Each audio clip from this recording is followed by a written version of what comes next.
So, as it is the week between Father's Day and Independence Day, I want to share a quick story about my pop. Maybe two stories.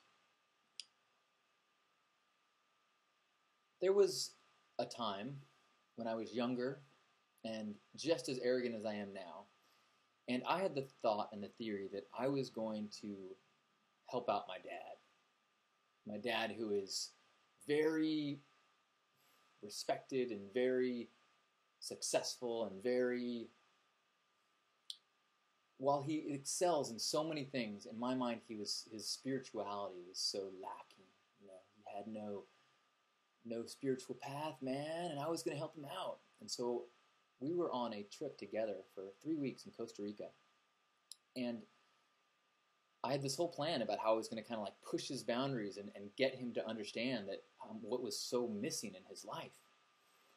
And we were on this white sandy beach and walking and kind of talking, and I finally said to him, I'm like, so Dad, deep down, what is it that you really want?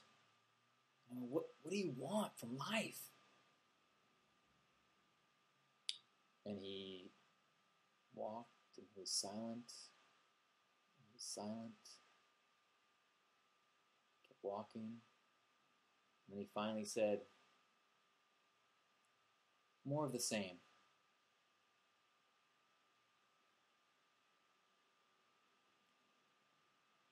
And that changed my whole perspective of him.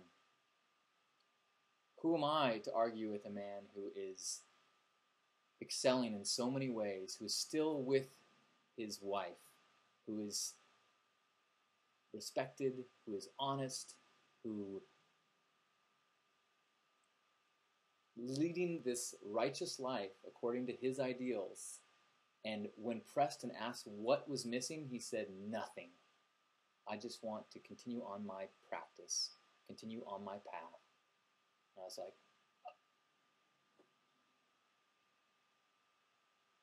good for you, Dad.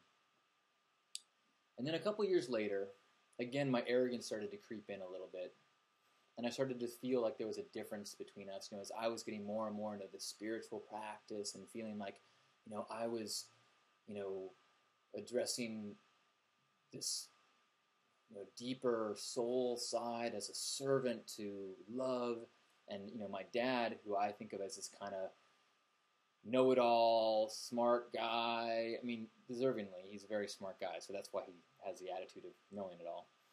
And, I just saw him as kind of like king of the castle and, kind of wishing he would be a little bit more humble. And then I had this realization that he doesn't see himself that way.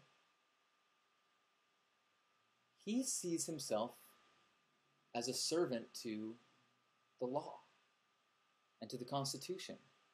And for him, the Constitution and its attempt to preserve and protect liberty and freedom and the pursuit of happiness, and the way that it does that, and to him that is the most poetic and beautiful example of human expression. And so he is a servant to something bigger than himself. And once I saw that, I was like, well, whoa, we're not that different at all.